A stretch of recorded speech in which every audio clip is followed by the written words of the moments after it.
सो client से हमने final payment की बात कर दी है एंड होपफुली कल परसों तक पेमेंट आ भी जाएगा। सो हमने क्लाइंट की जब फाइनल डिमांड भी कंप्लीट कर दी थी, वो था बेसिकली जो उन्होंने डिज़ाइन बनाया था उसको हमारे कोर फंक्शनैलिटी के साथ इंटीग्रेट करना। हमने उनको एक टेस्टिंग का लिंक भेजा था एंड उन्होंने टेस्ट किया, सब सही चल रहा था। बट ऑफकोर्स जब भी हम कोड में कोई चेंजेस करते हैं, कहीं दूसरी जगह पे अनइंटेंशनल एरर्स आते हैं, कोई फंक्शनलिटी थोड़ा ऊपर नीचे हो जाती है, इसलिए टेस्टिंग करना काफ़ी इंपॉर्टेंट होता है। एंड टेस्ट करते समय क्लाइंट को एक दिक्कत दिखी जहाँ पे उनको अपने फंड्स जो वॉलेट में थे वो डिपॉजिट करने में कभी कभी दिक्कत आ रही थी। सो हमने इसके अंदर थोड़ा बहुत डिग किया, देखा कि क्या दिक्कत है एंड हमें पता चला एक ईजी सा फिक्स है, सिली सी मिस्टेक हो गई थी एंड उसको हमने फटाक से फिक्स किया। क्लाइंट को एक और मैसेज किया और बोला कि आप प्लीज एक बार चेक कर लो अपने कुकी एंड कैशेस क्लियर करके। ही आल्सो टोल्ड अस कि सब कुछ सही चल रहा है अभी। देन क्लाइंट और भी 2-3 चेंजेस और थोड़ा डिजाइन विजाइन के चेंजेस मांग रहे थे एंड इस पॉइंट पे हम ऑलरेडी इस प्रोजेक्ट में अच्छे खासे काम कर चुके हैं, 10 to 20 आवर्स लगा चुके हैं। तो हमें काइंड ऑफ एक बाउंड्री सेट करनी थी क्लाइंट के साथ ताकि प्रोजेक्ट कंटिन्यूसली चलता ना जाए, हमारे जो 500 है वो अटके ना रह जाए एंड ये प्रोजेक्ट कहीं ना कहीं एंड हो जाए। सो हमने एक प्रीटी पोलाइट बट इलेबोरेट सा मैसेज भेजा क्लाइंट को, जिसका जिस बेसिकली उतना ही था कि हम उनको बोल रहे हैं कि जितना भी हमने अलॉटेड आवर्स रखे थे काम के लिए वो ऑलमोस्ट एंडिंग पे आ रहे हैं।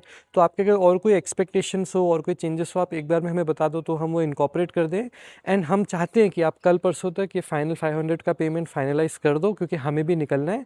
प्लस हमने ऐड किया कि हमारा नेक्स्ट वीक बुकड है, हमारे और भी प्रोजेक्ट्स और काम है, हमें उन पे फोकस करना है। सो नेक्स्ट वीक कम्युनिकेशन और काम थोड़ा कम रहेगा, तो अगर हम कल परसों तक फाइनलाइज कर पाए it will be great for both of us. And of course we told him कि अगर कोई भी दिक्कत आती है, कहीं पे भी कोई असिस्टेंस चाहिए होगी, then feel free to message us, we always available here, हम फ्री ऑफ चार्ज सारी चीजें हैंडल कर लेंगे। एंड अब तक क्लाइंट काफी रीजनेबल रहा है, he is a pretty good guy, so I am pretty sure कि उनका पेमेंट आ जाएगा कल परसों तक इस मैसेज के बाद। एंड कोई जो छोटी मोटी चेंजेस होंगी वो भी हम इंप्लीमेंट कर देंगे and finally will be done with this project after the final payment. उसके बाद मैं कौन सी सीरीज पे काम करूँ वो कमेंट में बताना। मुझे 2-3 आइडियाज ऑलरेडी आए हैं, for example international client hunting करना स्टार्टिंग से, और रेडिट पे क्लाइंट कैसे ढूंढते हैं, डिस्कॉर्ड पे क्लाइंट कैसे ढूंढते हैं, इन सब का थोड़ा बहुत ट्यूटोरियल बनाना, तो मैं उन पे भी काम करूंगा धीरे धीरे। If you have any other questions और ideas just let me know in the comments, I will try to answer them as soon as possible. Thanks for watching, thanks for supporting and following, bye.